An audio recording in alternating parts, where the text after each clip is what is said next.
राहुल, इस चीज को हमारे को दो तीन एंगल से समझने की जरूरत है। पहला सवाल तो उठता है बीजेपी पे कि आपने कैसे लोगों को टिकट देके एमपी बनाया, क्योंकि कंगना कोई नई नहीं है कंट्रोवर्सी को लेकर।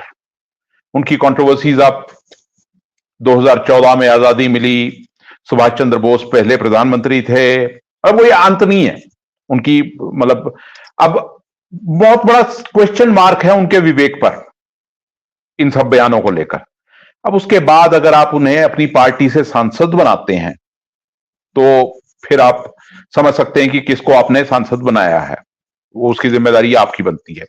दूसरी चीज, कंगना को खुद को यह समझना है कि कुछ समय पहले तक वो अनर्गल बयान दे रही थी तो एज कंगना रनौत दे रही थी, पर आज वो रूलिंग कोalition की सांसद हैं, तो उस मतलब ओहदे की कुछ गरिमा है और उस ओहदे की कुछ क्रेडिबिलिटी कह लीजिए, सैंक्टिटी कह लीजिए, सब कुछ है, तो आपको उसका ध्यान रखना है। तीसरी चीज, आपका बयान जो है वो बांग्लादेश को लेकर, मतलब ना तो आप इंटरनेशनल नेशनल अफेयर्स की कहीं एक्सपर्ट हैं, और फिर डिप्लोमेसी में जिस तरीके से बातें की जाती हैं बड़े गार्डेड तरीके से एक एक शब्द को नाप तोल कर, तो आप तो यहां एक परफेक्ट एग्जांपल है जिसको हम कहते हैं शूटिंग फ्रॉम द माउथ, वो है आप। तो एक पहलू वो है उसका।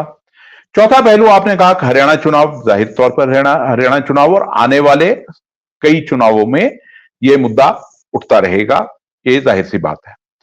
फिर आपने कहा कि बीजेपी ने लगाम कसने की कोशिश की है। देखिए, वो एक अंग्रेजी में एक प्रोवर्ब है जिसको कहा जाता है the cat is out of the bag. मेरी शाम से लोगों से बात हो रही है और मेरा यही पूछना है कि बीजेपी ने बिल्कुल अपने आप को इस बयान से डिसएसोसिएट कर दिया और फिर ये कहा कि भाई ये पॉलिसी मैटर्स पे नहीं बोल सकती।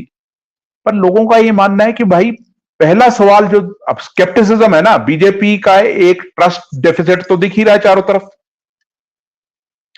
तो बात यह कि लोग उस पर विश्वास करने को तैयार नहीं है। लोगों का ये कहना है, कुछ कह रहे हैं कि ये हो सकता है किसी डिजाइन के तहत इनको बोलने के लिए कहा गया हो, क्योंकि बीजेपी फिर पोलराइजेशन की राजनीति के लिए भी माहिर मानी जाती है। लोगों का ये सवाल उठ रहा है कि क्या ये कंगना से बुलवाया गया था? अगर नहीं और उन्होंने खुद बोला है तो फिर वही बात आती है कि उनके विवेक पर बहुत बड़ा एक सवाल उठता है।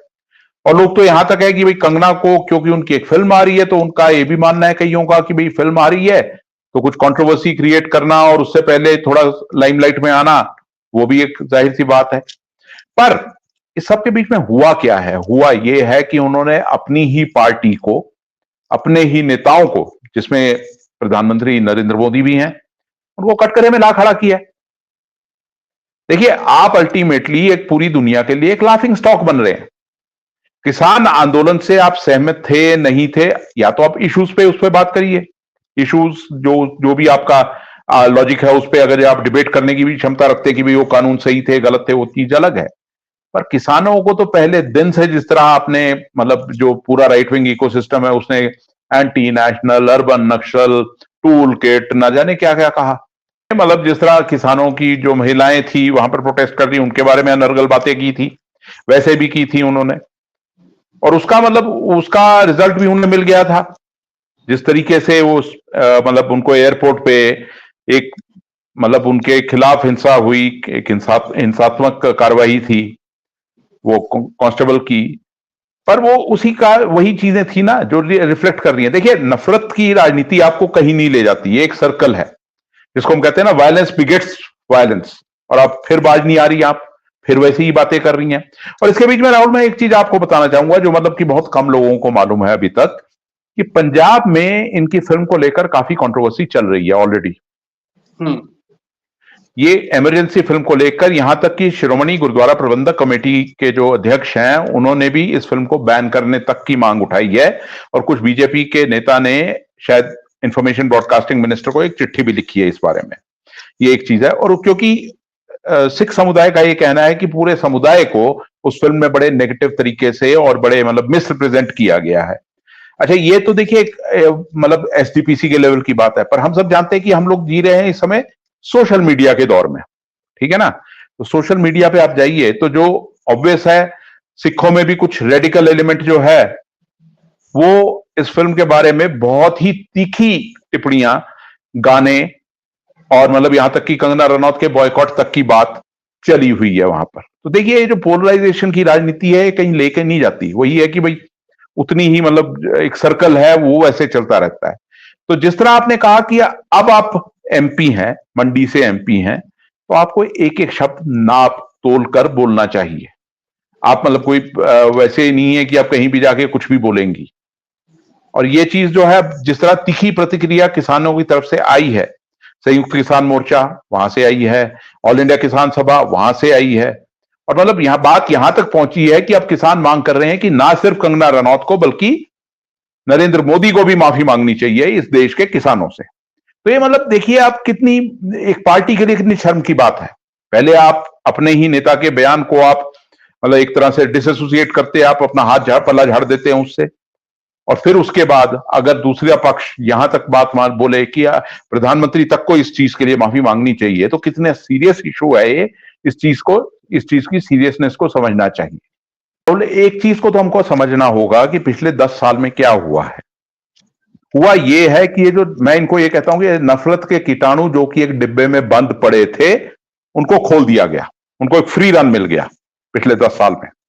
ठीक है, वो मैं कहूंगा कि जो मेजोरिटेरियन पॉलिटिक्स की तरफ से, माइनॉरिटी में भी वैसे एलिमेंट्स हैं जो नफरत फैलाते हैं, तमाम कम्युनिटीज में कुछ एलिमेंट ऐसा होता है, पर यहां इनको एक फ्री रन मिल गया था। और हम उसका एग्जाम्पल आपने नुपुर शर्मा का दिया, प्रज्ञा ठाकुर का दिया। प्रज्ञा का दिल से माफ नहीं करूंगा और पर टिकट दे दूंगा और सांसद बना दूंगा, क्या मतलब हम इसका लें, इस बयान का हम क्या मतलब लें, क्या औचित्य है इस बयान का। फिर नुपुर शर्मा को बैन करना और फिर उसके बाद वापसी उनकी, या जिस तरीके से प्ले अप किया। अब हो क्या रहा है कि ये जो नफरत के कीटाणु आपने जो डिब्बे से बाहर निकल गए हैं, ये वापस डिब्बे में जाने को तैयार नहीं है। तो कहीं ना कहीं वो playing up to the gallery जिसको हम कहते हैं, इनके लिए भी बहुत कुछ किया जाता है।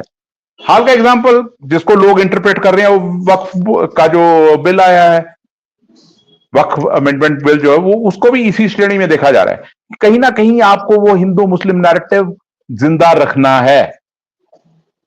वो क्यों? क्योंकि आपको वो अपनी जो कोर कॉन्स्टिट्यूएंसी है उसको कहीं ना कहीं एड्रेस करना है। वो कोर कॉन्स्टिट्यूएंसी जो बिना बुद्धि की है, जो सिर्फ नफरत पे पलती है, नफरत पे थ्राइव करती है, मैं ये कहूंगा, उसको भी कहीं ना कहीं एड्रेस करना है। तो इस सब के चलते कहीं ना कहीं इस तरह के डाउट्स होते हैं कि क्या ये बयान दिलवाया गया था। अगर नहीं दिलवाया गया था तो फिर वही बात है कि उन कंगना के अपने विवेक पर बहुत बड़ा एक सवाल उठता है कि ये किस तरह का बयान आपने दिया। बिल्कुल बिल्कुल अजीब स्थिति है। माननीय सांसद हैं और जिस तरह की भाषा है, और वो भी यूनिफॉर्म एक आंदोलन, जो एक इतना लंबा आंदोलन चला था, उसमें आप पूरी तरह से कि उसमें रेप हो रहे थे, उसमें हत्याएं की जा रही थी, लटकाया जा रहा था। रेप हो रहे थे तो केस तो दर्ज होते। हत्याएं, एक आधी हत्या जो हुई थी उसमें भी लोगों ने उस समय जितने जानकार थे, सुई घुमा दी थी लोगों ने सरकारी एजेंसियों की तरफ। लोगों का डाउट ये था, डेफिसिट है ना, ट्रस्ट डेफिसिट है। अब वो है नहीं है वो एक चीज अलग है। वो जो एक व्यक्ति की जो मेंटली अनस्टेबल थे, उन पे उनकी जब मौत हुई थी वहां पर, उसमें भी लोगों ने मतलब अब पूरा का पूरा जो पॉइंट करना शुरू कर दिया था, एजेंसी की तरफ पॉइंट करना शुरू कर दिया था कि किसान आंदोलन को डीरेल करने के लिए कोशिश की गई। अब वो था नहीं था वो एक अलग चीज है, वो जांच का विषय है। पर बात यह है कि सरकार का एक ट्रस्ट डेफिसिट है, और अनफॉर्चुनेटली क्या हो रहा है कि इस डेफिसिट को, इससे पनपने के लिए, इसको खत्म करने के लिए बजाय इस तरह के बयान आएंगे तो डेफिसिट बढ़ता चला जाएगा।